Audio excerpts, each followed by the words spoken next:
أعوذ بالله من الشيطان الرجيم. بسم الله الرحمن الرحيم.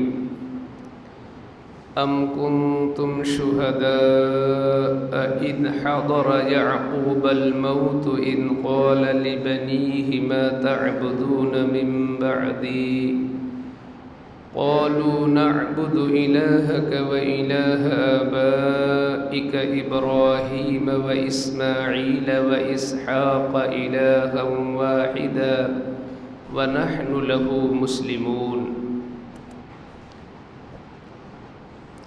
صدق اللہ العظیم.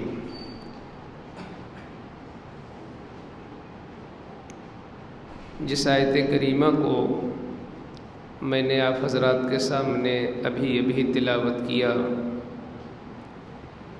اس آیت کریمہ کا شان نزول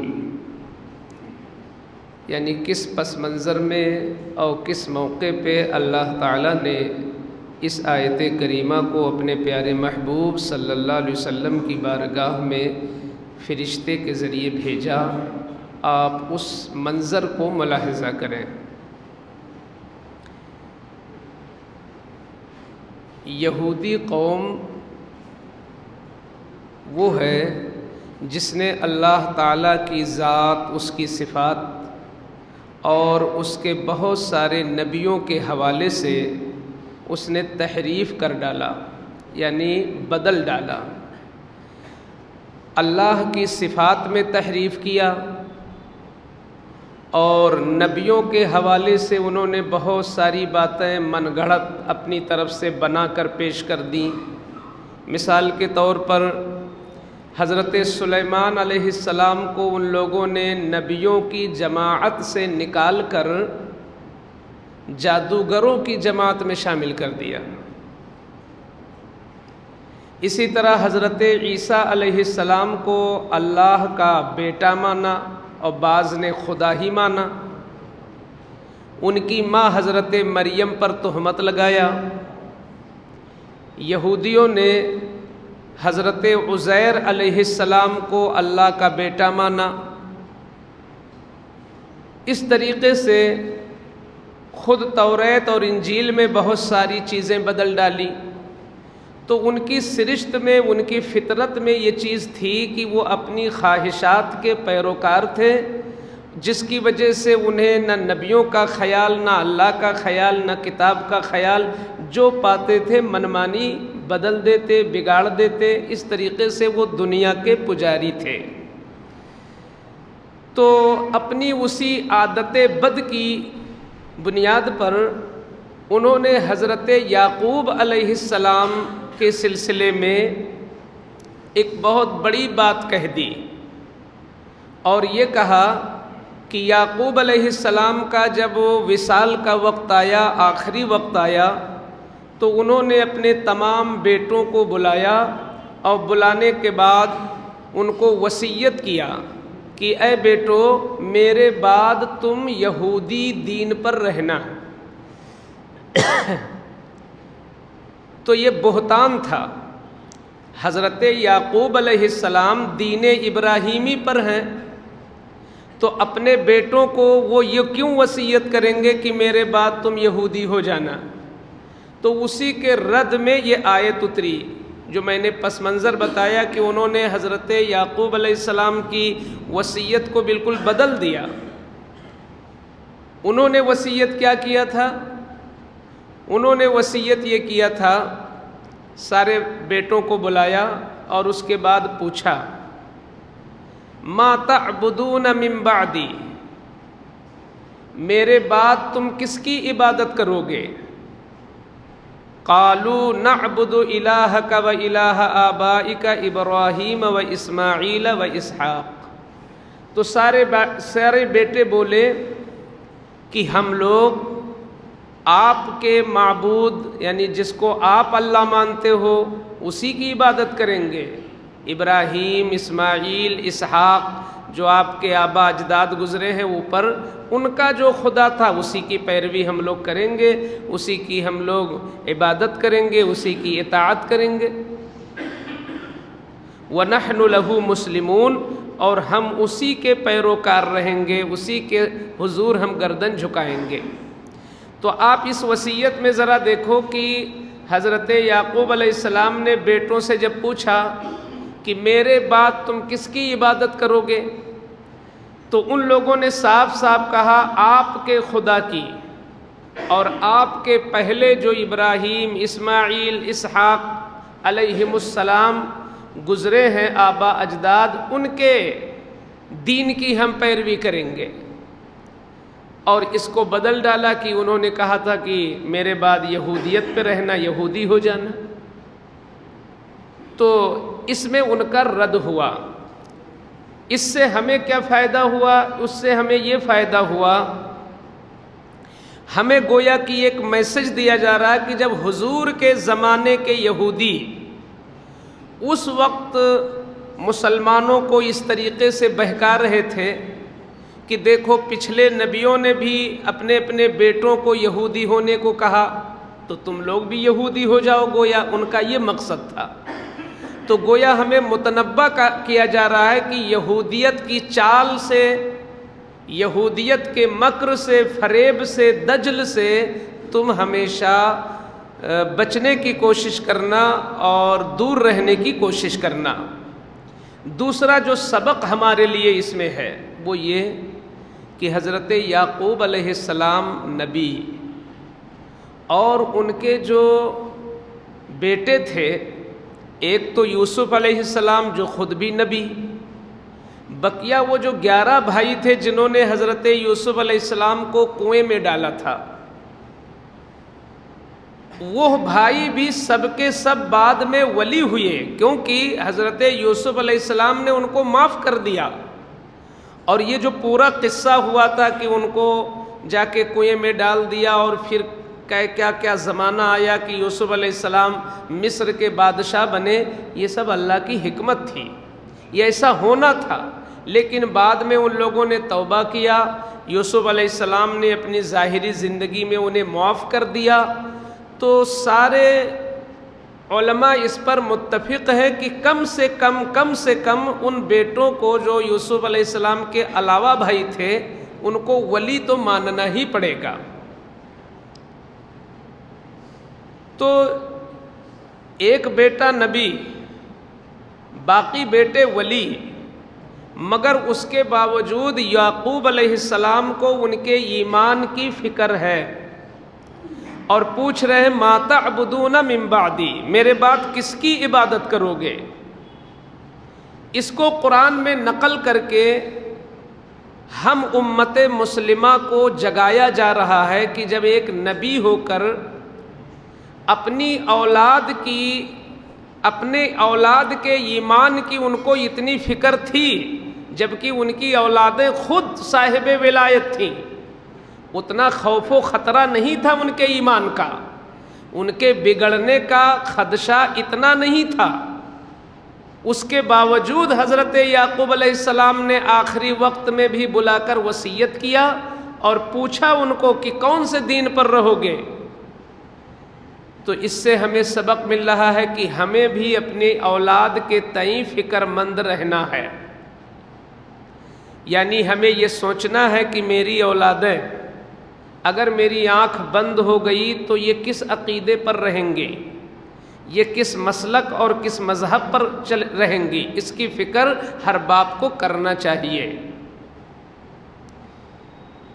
اب رہا کہ اس زمانے میں تو ایک ہی خطرہ تھا کہ یہودی پورے طور پر کوشاں تھے کہ یہودی بن جاؤ،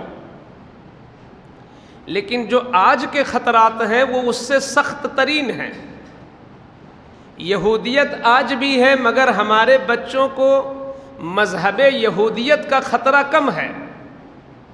آج مسلمان ہیں مگر اسلام ہی کے نام پر نہ جانے کتنی بدعقیدگی داخل ہو گئی اسلام کے نام پر۔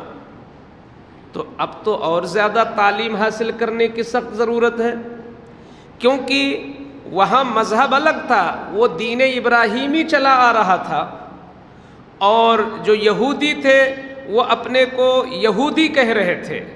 تو جب مذہب الگ تو اس سے بچنا آسان، یہاں کیا ہے؟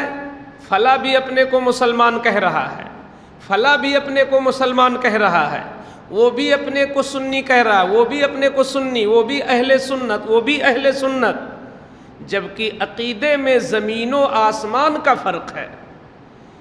دو اہل سنت جو اپنے کو کہہ رہے ہیں، عقیدے میں زمین و آسمان کا فرق ہے، اور وہ اپنے عقیدے کی روشنی میں صرف نام کا مسلمان ورنہ حقیقت میں وہ کفر میں ہے۔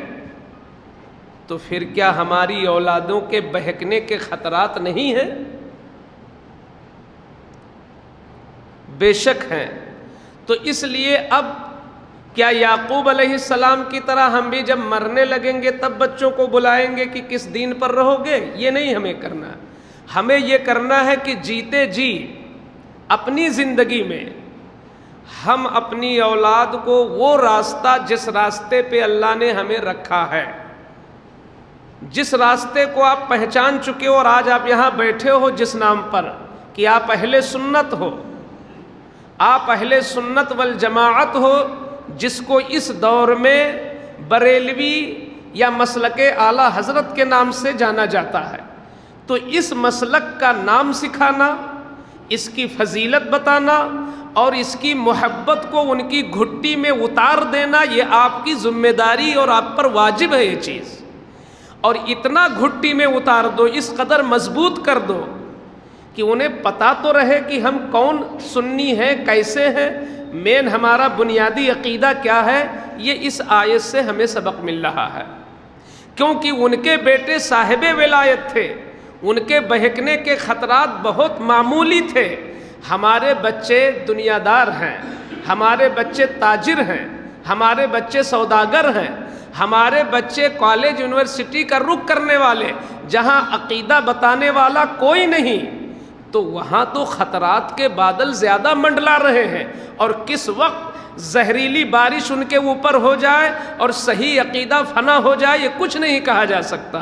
اس لیے جب تک موقع ہے آپ روزانہ ہمیشہ اپنی اولاد کو سنیت سکھانے کی فکر کریں۔ یہ سبق ہمیں اس آیت سے ملا۔ آگے اللہ فرماتا ہے تِلْكَ أُمَّةٌ قَدْ خَلَتْ لَهَا مَا كَسَبَتْ وَلَكُمْ مَا كَسَبْتُمْ وَلَا تُسْأَلُونَ عَمَّا كَانُوا يَعْمَلُونَ۔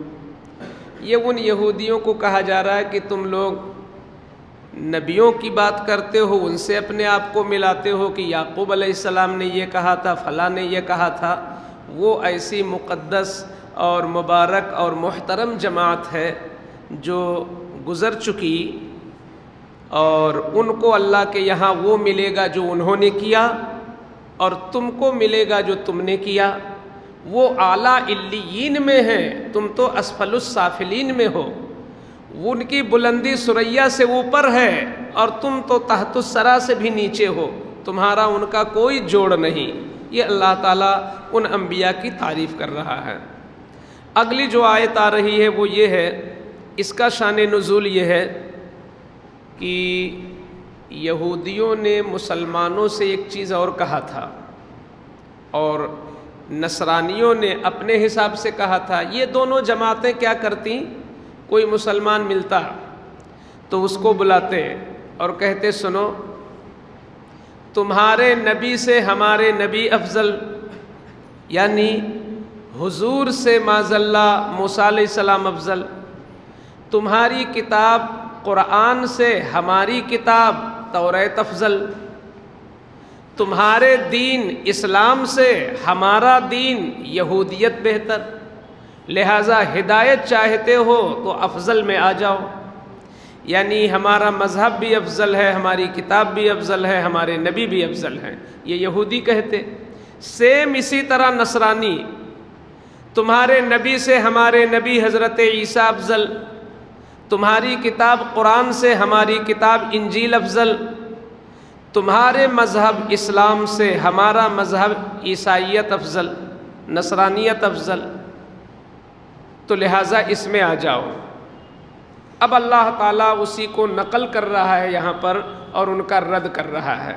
فرماتا ہے اللہ وَقَالُوا كُونُوا هُودًا أَوْ نَصَارَىٰ تَهْتَدُوا، وہ لوگ کہتے تھے کہ یہودی بن جاؤ یا نصرانی بن جاؤ ہدایت پاؤ گے. وہ لوگ یہ کہتے تھے. اب مسلمان پلٹ کر ان سے کیا کہیں؟ تو اللہ فرماتا اپنے محبوب سے قل، اے محبوب تم ان کو جواب دو بل ملت ابراہیم حنیفا، بلکہ ہم نے تو ابراہیم کے دین کو پکڑا ہے جو باطل سے بالکل دور ہے. وما کان من المشرکین، اور ابراہیم مشرک نہ تھے.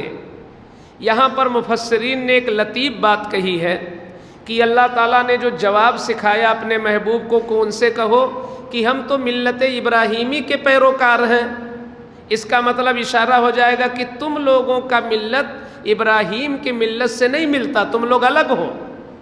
پھر کہا گیا حنیفہ، وہ باطل سے دور ہیں، اس کا مطلب تم باطل ہو.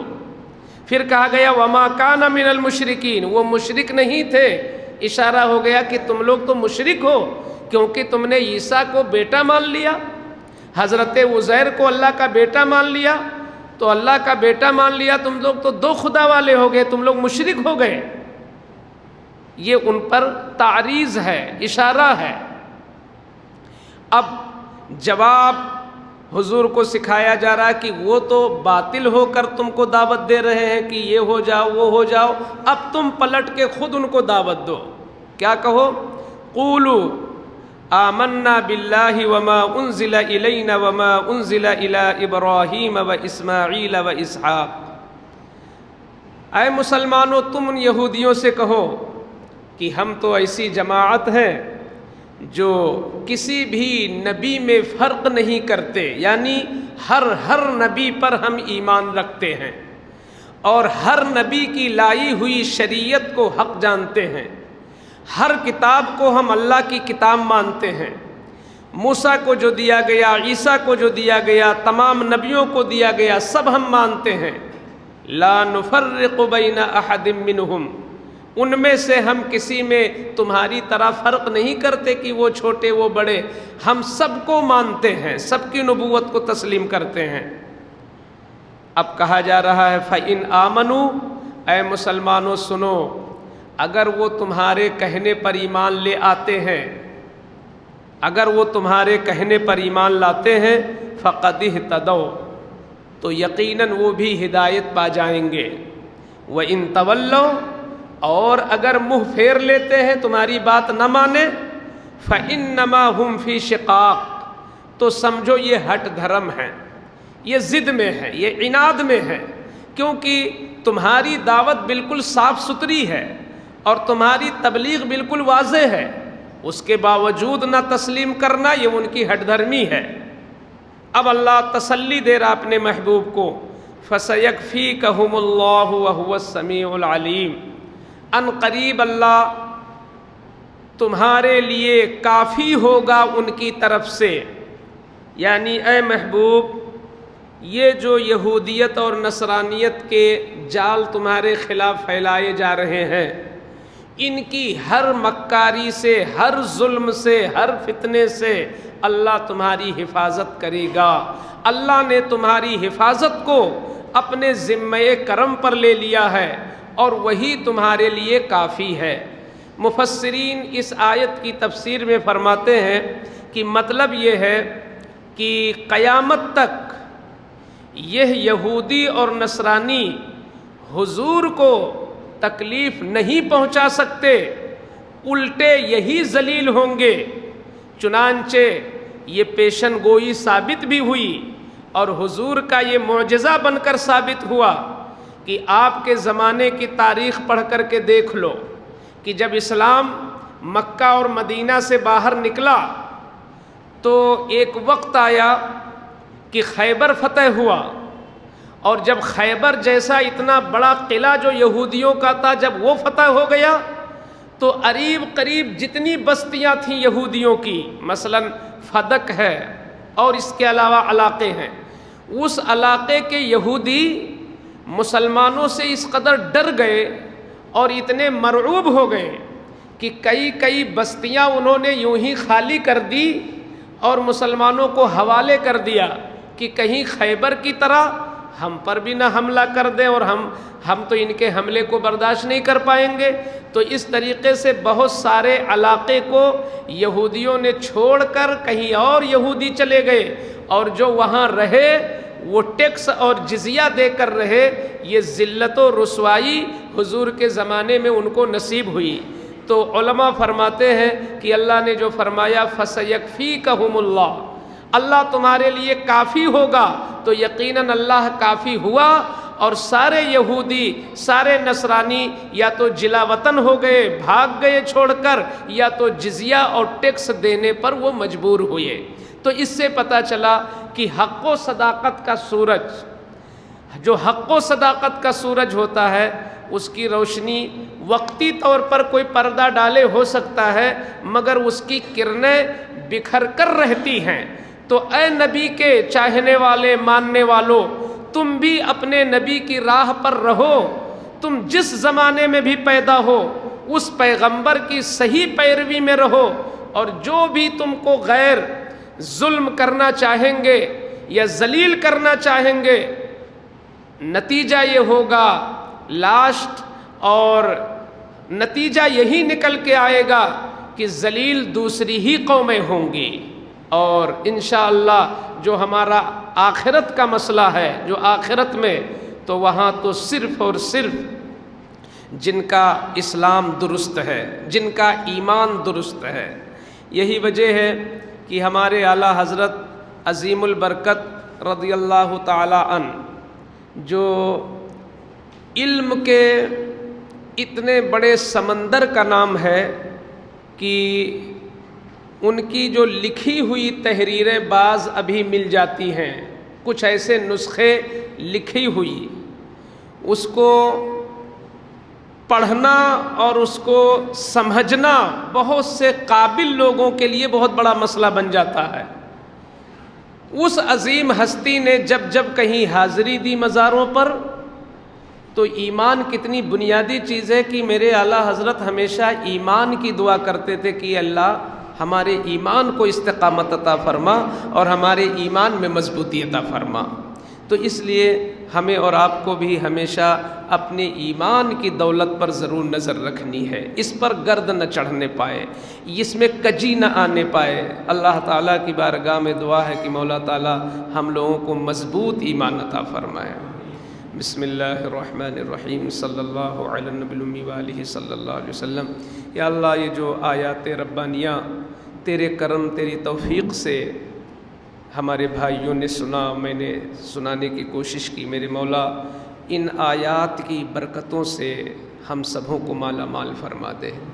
رب قدیر، قرآن کی تلاوت کی کثرت کی توفیق عطا فرما، اور تلاوت قرآن سے جو لذت ملتی ہے، تیرے محبوب بندوں کو جو لذت مل چکی ہے، ہم گنہگاروں کو بھی وہی لذت عطا فرما دے۔